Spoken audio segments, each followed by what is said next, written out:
President. The Republican whip. Mr. President, Senate and quorum call. We're not. We are not. Okay. All right.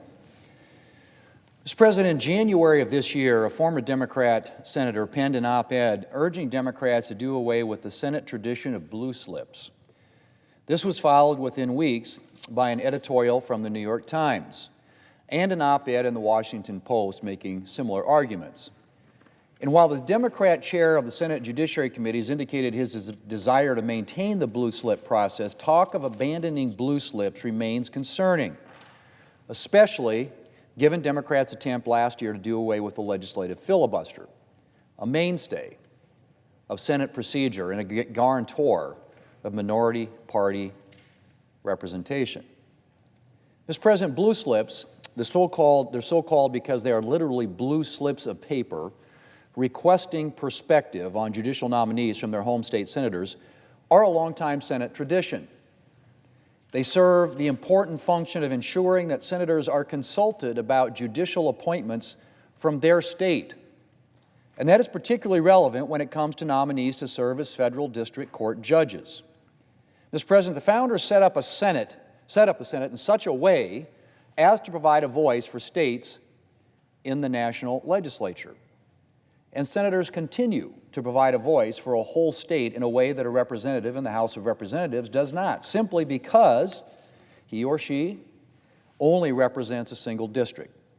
And state representation is of particular relevance when it comes to the most numerous type of judicial nominee, and that's the federal district court judges. Unlike circuit court judges or Supreme Court justices, federal district court judges are responsible for a limited physical jurisdiction that is entirely contained within a single state. And they are regularly required to interpret state law as well as federal law. Now, given that fact, senators, as the representatives of their states, should have a particular say in who will receive a lifetime appointment to interpret their state's laws. Mr. President, the Constitution gives the President the power to appoint judges by and with the advice and consent of the Senate.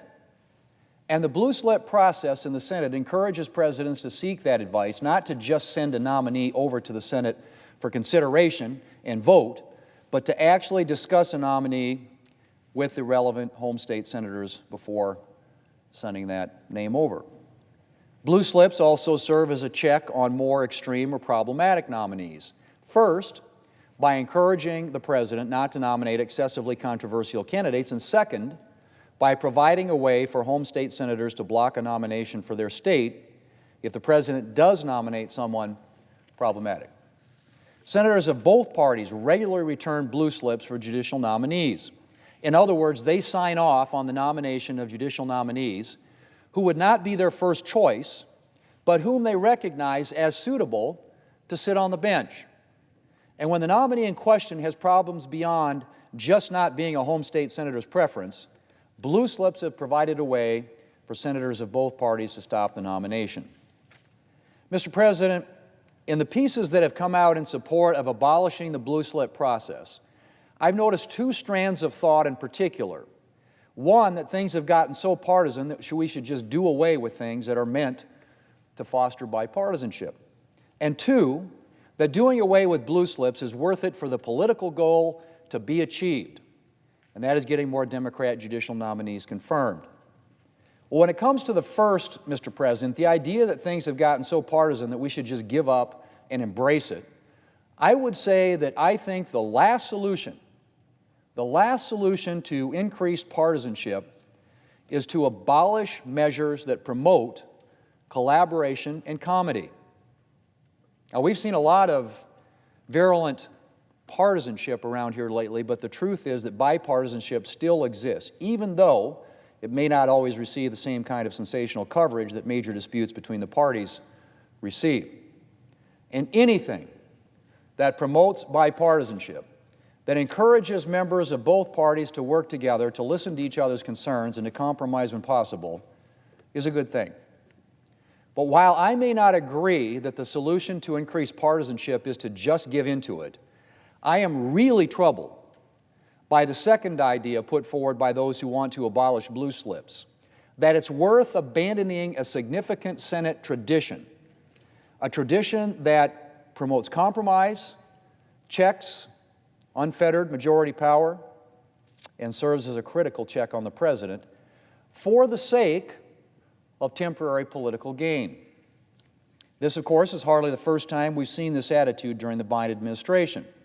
We've also seen it displayed with Democrats' attempt to abolish the legislative filibuster.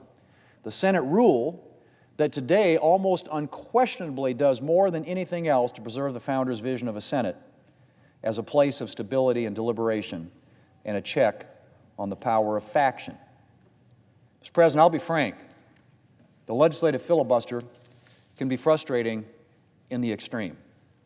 When Republicans were in control of the Senate, we took multiple votes on the Born Alive Abortion Survivors Protection Act, a piece of legislation that would enshrine what should be the most common sense thing imaginable, and that is a living, breathing child born after a botched abortion should be granted protection.